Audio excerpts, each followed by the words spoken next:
Friends, welcome to my channel Nidhanshu study. Friends, आज की इस वीडियो में मैं W.B. येट्स की बायोग्राफी को डिटेल में डिस्कस करूंगी और इसमें जितने भी इम्पोर्टेंट पॉइंट्स हैं जो कि एग्ज़ाम में पूछे गए हैं और पूछे जाने की संभावना भी है, उनको भी हम डिटेल में डिस्कस करेंगे। ये वीडियो स्पेशली TGT, PGT और नेट के एग्ज़ाम के पॉइंट ऑफ व्यू को ध्यान में रखते हुए बनाया गया है, क्योंकि कई बार एग्ज़ाम में डायरेक्टली राइटर की बायोग्राफी से भी क्वेश्चन पुटअप किए गए हैं।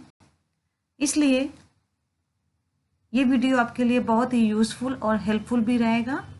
अगर आप इस चैनल पर फ्रेंड्स नए हैं तो अभी इस चैनल को लाइक कर लीजिए, सब्सक्राइब कर लीजिए और बेल आइकन को प्रेस कर लीजिए, जिससे आने वाले हर वीडियो की नोटिफिकेशन आपको टाइम टू टाइम मिलती रहे।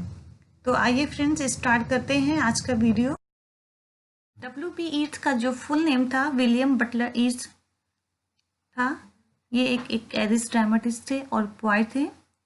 ही was born at the Sandy mouth near Dublin on 13 June 1865।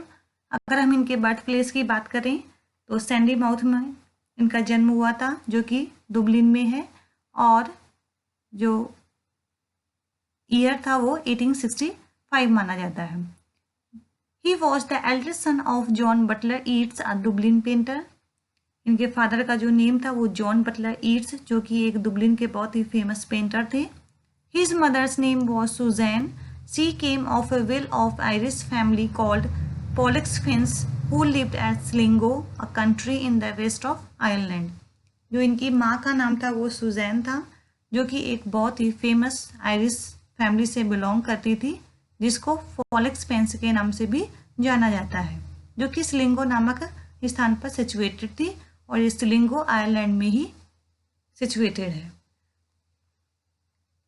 आइए बढ़ते हैं नेक्स्ट स्लाइड की ओर। इस स्लाइड में W.B. येट्स के चाइल्डहुड की बात करेंगे। तो इसमें जो सबसे पहला पॉइंट है, he had to spend many years of his early childhood with his maternal grand parent and Sligo.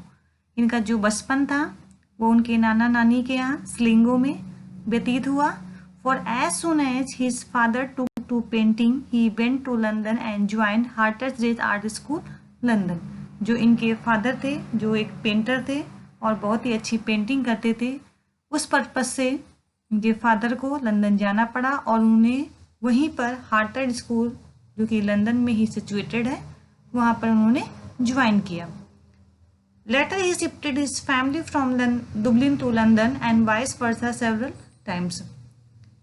Because उनके फादर लंदन में रह रहे थे, इसलिए जो उनकी पूरी फैमिली थी वो दुबलिन से लंदन को शिफ्ट हो गई और वहीं पर वो रहने लगे। If his mother was with him, she would tell him stories of ghosts and fairies. It led him to believe in the existence of the supernatural being. जो उनकी माँ थी, जब भी उनके साथ होती थी तो उन्हें घोस्ट और फेरीज की स्टोरी सुनाया करती थी, जिससे जो उनका बिलीफ था सुपरनेचुरल थिंग की ओर वो धीरे धीरे बढ़ने लगा और वो सुपरनेचुरल चीज़ों पर बहुत ज़्यादा ही ट्रस्ट करने लगे।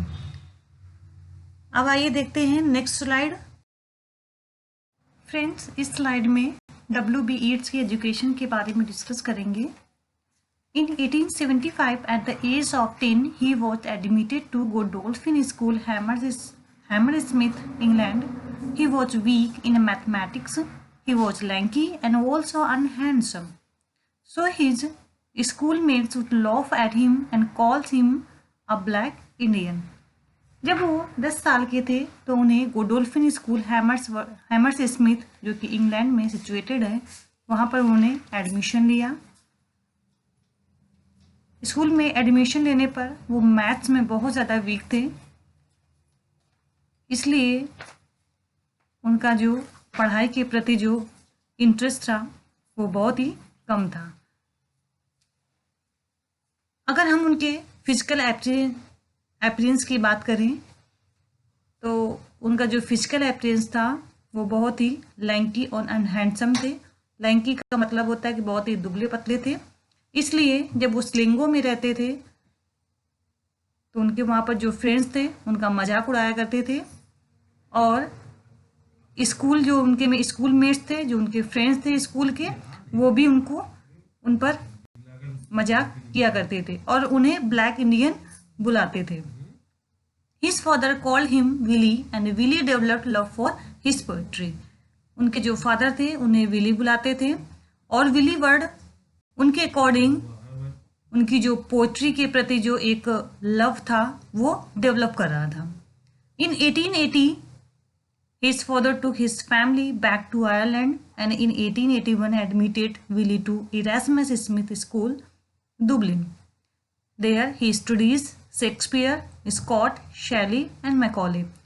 इन 1880 में उनके फादर अपनी फैमिली के साथ वापस आयरलैंड फिर आ जाते हैं, क्योंकि अभी तक वो लंदन में रह रहे थे।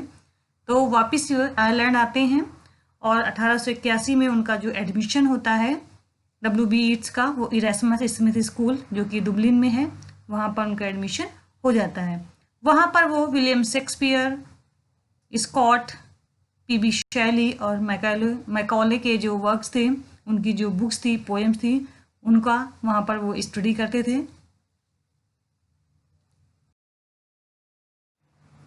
In his autobiography, he writes, I was often devout, my eyes filling with the tears at the thought of God and my own sins, but I hated church. इस लाइन को समझने से पहले थोड़ा सा बैकग्राउंड में समझ लेते हैं कि उन्होंने अपनी ऑटोबायोग्राफी में ये लाइन क्यों लिखी। एक्चुअली WB ईट्स का जो इंटरेस्ट था वो मैजिक में बहुत ज़्यादा था, क्योंकि जब वो ही वॉज वो child, his mother use to recite the story of gods and fairies, so he was interested in so much in the magic. He believed in a God firmly. His father was a skeptic. So one day, WB Yeats criticized Christianity at a school, and he declared himself to the follower of Darwin. He did not like and believe in the church, and that's why he wrote in his autobiography. He writes, I was often devote my eyes filling with the tears at the thought of God and my own sins, but I hated church. इसलिए उन्होंने ये lines अपनी autobiography में लिखी। WB Yeats was admitted to Metropolitan School of Art in 1884. By 1887, he had felt the urges of sexual love and nationalism inspired him to write a good number of the poems. By 1885, they are called Junglia and were not included in his collected works. अगर हम 1887 के time period की बात करें तो उस समय उनकी जो थिंकिंग थी वो सेक्सुअल लव की ओर बहुत ज़्यादा बढ़ रही थी, और सेक्सुअल लव और नेशनलिज्म ये दो ऐसे कॉजेस थे ये दो ऐसे पर्पस थे जिसने उन्हें सबसे ज़्यादा इंस्पायर किया कि वो एक अच्छी पोएट्री लिख सकें। और 1885 में इन्होंने जुवेनाइल पोएट्री, जिसको हम जुवेनाइल के नाम से भी जानते हैं, उन्होंने लिखा। जुवेनाइल का मतलब होता है कि जो भी पोएट्री, जो भी वर्क्स शॉर्ट पीरियड में यानी चाइल्डहुड में लिखे जाते हैं, उन्हें हम जुवेनाइल पोएट्री के नाम से जानते हैं। और लेकिन इस वर्क्स को उन्होंने अपने कलेक्टेड वर्क्स में इंक्लूड नहीं किया। Under the leadership of the O'Leary, Yeats and some other Irish youths founded the Young Ireland Society. फिर इसके बाद इनकी मुलाकात ओलेरी से होती है, और ओलेरी जो कि एक ड्रामेटिस्ट थे, उनकी लीडरशिप में इन्होंने कुछ अन्य और आयरिश जो यूथ थे उनके साथ मिलकर एक यंग आयरलैंड सोसाइटी की स्थापना की। In 1888, John O'Leary introduced Yeats to Maud Gonne, a beautiful Irish young girl. यहाँ पर मॉड गॉन ये नाम आपको अच्छे से याद रखना है, क्योंकि जब मैं WB Yeats की पोइट्री को लाइन बाय लाइन डिस्कस करूँगी तो उनकी कई पोइट्री में मॉड गॉन का जिक्र किया गया है। और WB Yeats को मॉड गॉन ने इतना ज़्यादा इंस्पायर किया था जिसकी वजह से उन्होंने कई ऐसी पोट्री लिखी जिसमें मॉडगॉन का जिक्र किया जाता है। तो जो जॉन ओ लेरी थे, उन्होंने WB ईट्स को मॉडगॉन से इंट्रोड्यूस करवाया, उनकी मुलाकात करवाई, जो कि मॉडगॉन एक बहुत ही ब्यूटीफुल आयरिश यंग गर्ल थी। Yeats loved her but when he expressed love for her and propose to her she plainly refuse to marry him.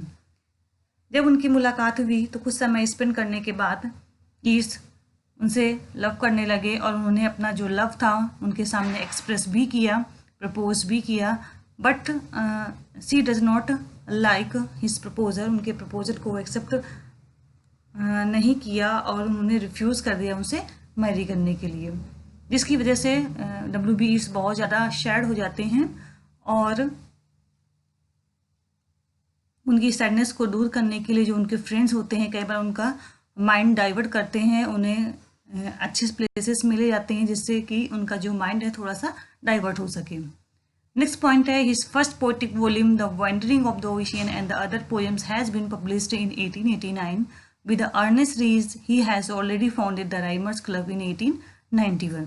अगर उनकी हम फर्स्ट पोएटिक कलेक्शन की बात करें तो जो उनका फर्स्ट पोएटिक वॉल्यूम था the wandering of the ocean and other poems, जो कि 1889 में पब्लिश किया गया था, तो ये इनका पहला पोएटिक वॉल्यूम माना जाता है। और अर्नेस्ट राइस के साथ उन्होंने मिलकर राइमर्स क्लब की फाउंडेड किया, उसकी स्थापना की, जो कि 1891 में की गई थी। In 1896 Yeats was introduced to Lady Gregory and J.M. Synge, the dramatist in Dublin. The lady was greatly impressed by his poetic talent and patriotic fervor and asked him to contribute to the Irish literary theatre. In 1896 में Yeats को introduce करवाया गया था lady Gregory and J.M. Singh. ये दोनों ही Irish author हैं और ये ड्रामेटिस्ट हैं जो कि दुबलिन में रहते थे। लेडी ग्रेगरी थी WB ईट्स के पोएट्रिक टैलेंट से बहुत ज़्यादा इम्प्रेस थी, बहुत ज़्यादा लाइक करती थी, उनकी जो वर्क्स बहुत ज़्यादा लाइक करती थी। इसलिए उन्होंने उनसे रिक्वेस्ट की कि जो उन्होंने आयरिश लिटरेरी थिएटर को डेवलप किया था उसमें कंट्रीब्यूट करने के लिए उनसे रिक्वेस्ट की। इन 1917 ही मैरिड जॉर्जी हार्डलीज। 1917 में उन्होंने जॉर्ज हार्डली से मैरिज की। 1921 home rule was granted to Ireland. In 1922 Ireland was declared the Irish free state by the British government. और 1922 में आयरलैंड ने डिक्लेयर कर दिया आयरिश फ्री स्टेट डिक्लेयर कर दिया बाय द ब्रिटिश गवर्नमेंट के द्वारा। जो आयरलैंड को था वो ब्रिटिश गवर्नमेंट के द्वारा फ्री कर दिया गया था। In 1922 he was elected as senator of the Senate of the Irish Free State। 1922 में उन्हें आयरिश फ्री स्टेट के सीनेट के सीनेटर के रूप में इलेक्ट किया गया, चूज किया गया, उनकी अपॉइंटमेंट हुआ। In 1923 he was awarded the Nobel Prize for the Literature। 1923 में उन्हें नोबेल प्राइज लिटरेचर के लिए मिला। यहाँ पर ये पॉइंट्स आपको याद रखने हैं क्योंकि ये पॉइंट्स BJT में एक बार पूछा जा चुका है। In 1937 Yeats became a Vedantist and translated with Purohit Swami the 10 principal उपनिषद। और 1937 में WB ईट्स वेदांतिस्ट हुए और उन्हें ट्रांसलेट किया पुरोहित स्वामी जो द 10 प्रिंसिपल उपनिषद को भी ट्रांसलेट किया है। On September 4, 1938 he composed an epitaph for his grave and sailed for France। और 1938 में उन्होंने अपनी ग्रेव के लिए यानी मृत्यु से पहले उन्हें ग्रेव के लिए एक एपिटॉफ को कंपोज कर दिया था और इसके बाद वो फ्रांस को चले गए थे। He died at Roquebrune in France on January 28, 1939। और उनकी जो मृत्यु थी वो 1939 में उनकी फ्रांस में उनकी मृत्यु हो गई। His gravestone bears the following epitaph. जैसा कि उन्होंने पहले ही अपनी ग्रेव के लिए एपिटॉफ को कंपोज कर दिया था, तो उनकी जो ग्रेव पर जो एपिटॉफ लिखा गया था वो कुछ इस प्रकार का था। Under bare Ben Bulben's heads in Drum Cliff Churchyard East is laid. An ancestor was erected there long years ago. Just stand here. तो ये आपको ये जो यहाँ पर लाइनें ईट्स के द्वारा उनकी एपिटाफ पे जो लिखी गई थी, ये आपको अच्छे से रिमेम्बर करनी है। मे बी आपका ये क्वेश्चन पूछा जा सकता है और इस पर एक क्वेश्चन बन भी सकता है। तो फ्रेंड्स, यहाँ पर हमने W.B. ईट्स की जो बायोग्राफी थी उसको अच्छे से डिस्कस किया। आई होप आपको अच्छे से समझ में आया होगा। अब आइए बढ़ते हैं नेक्स्ट स्लाइड की ओर। तो यहाँ पर W.B. ईट्स के जो इम्पोर्टेंस वर्क्स हैं उनको डिस्कस कर लेते हैं। तो सबसे पहले उन्होंने पोट्री लिखी। पोट्री में जो वर्क्स उनके द्वारा लिखे गए उनको डिस्कस करते हैं। तो सबसे पहले जुवेनाइल पोएम्स जो 1885 में लिखी गई थी, but it was not included in his poetry collection. लेकिन इनकी पोएम को पोट्री कलेक्शन में इंक्लूड नहीं किया गया था। नेक्स्ट है the wandering of the ocean and other poems 1889, the crossways 1889, the rose, ये इम्पॉर्टेंट है, ये आपके एग्जाम में पूछा जा सकता है, 1893, यहाँ पर आपको ये याद रखना है। The wind among the reads 1899, in the Seven Woods 1903, and next the Green Helmet and Other Poems 1910, next the Responsibilities जो कि 1914 में लिखी गई थी, The Wild Swans at the Cool 1917 में आई, Michael Roberts and the Dancer 1921 में publish हुई, The Tower, ये भी बहुत इंपॉर्टेंट है, 1928 में आई, the winding stair and other poems 1933। तो ये थे उनकी कुछ पोएट्री कलेक्शन जो मैंने इस स्लाइड में डिस्कस किए हैं। अब आइए देख लेते हैं कि इन्होंने प्रोज एंड पोएटिक पोएम में पोएटिक प्लेस जो उनके लिखे गए थे वो कौन कौन से थे। तो सबसे पहला उनका मौजूदा ड्रामेटिक पोएम 1886 में आई, the Countess Kathleen 1892, the land of heart's desire 1894, The Shadowy Waters 1900, Two Plays for Dancers 1919, The Honeysuckle 1938। तो ये थे उनके कुछ प्रोज एंड पोएटिक प्लेस। और लास्ट में हम डिस्कस करते हैं प्रोज वर्क्स, जो यहाँ पर मैंने जितने भी इम्पोर्टेंस हैं सिर्फ उनको यहाँ पर मैंने लिखा हुआ है और जो एग्ज़ाम के पॉइंट ऑफ व्यू से भी इम्पोर्टेंट है। उसमें जो सबसे पहला है द सेल्टिक ट्विलाइट 1893 में, the secret rose 1897 and last है अ विजन 1926। तो ये थे कुछ प्रोज वर्क्स जो W.B. ईट्स के द्वारा लिखे गए। फ्रेंड्स, ये स्लाइड नीट के पॉइंट ऑफ व्यू से बहुत ही इम्पोर्टेंट है। इस स्लाइड में मैं W.B. ईट्स के द्वारा जो भी वर्क्स ट्रांसलेटेड किए गए हैं उनको डिस्कस करूँगी, क्योंकि कभी कभी नेट में ऑथर के द्वारा जो भी वर्क्स ट्रांसलेटेड किए गए हैं उनको भी पूछा जा सकता है और पूछा भी गया है, इसलिए ये स्लाइड आपके लिए बहुत ही इम्पोर्टेंट हो जाती है। तो आइए देख लेते हैं जो सबसे पहला पॉइंट है, the poems of William Blake edited by W.B. Yeats 1883। तो W.B. ईट्स ने विलियम ब्लेक की जो भी पोएम्स थी उनको एडिटेड किया था 1883 में। नेक्स्ट है the Irish fairy and folk tales edited by W.B. Yeats 1893, a book of Irish words edited by W.B. Yeats 1895 and an Indian monks 1932। और जो लास्ट इनका जो वर्क्स है the 10 principal Upanishad translated by W.B. Yeats and Purohit Swami 1937। तो यहाँ पर जो दो पॉइंट है, the poems of William Blake edited by W.B. Yeats 1883 and जो लास्ट का जो पॉइंट है the 10 principal Upanishad translated by W.B. Yeats and Purohit Swami 1937। ये दो पॉइंट्स आपको अच्छे से याद रखने हैं, क्योंकि इस पर क्वेश्चन बन सकता है और एग्जाम में पूछा भी जा सकता है। तो फ्रेंड्स, ये था आज का वीडियो। आई होप आपको अच्छे से समझ में आया होगा। यहाँ पर मैंने W.B. ईट्स की बायोग्राफी के साथ साथ मैंने उनके जो इम्पोर्टेंट वर्क्स थे और जो ट्रांसलेटेड वर्क्स थे उनको अच्छे से डिस्कस किया है। आई होप आपको अच्छे से समझ में आ गया होगा। फिर भी अगर कोई भी डाउट है तो आप कमेंट बॉक्स में जाके पूछ सकते हैं। आपको ये वीडियो कैसा लगा ज़रूर बताइएगा। और फ्रेंड्स, अगर आप इस चैनल पर अभी नए हैं तो इस चैनल को लाइक करिए, सब्सक्राइब करिए और बेल आइकन को प्रेस कर लीजिए। आज के लिए फ्रेंड्स बस इतना ही। Thank you so much.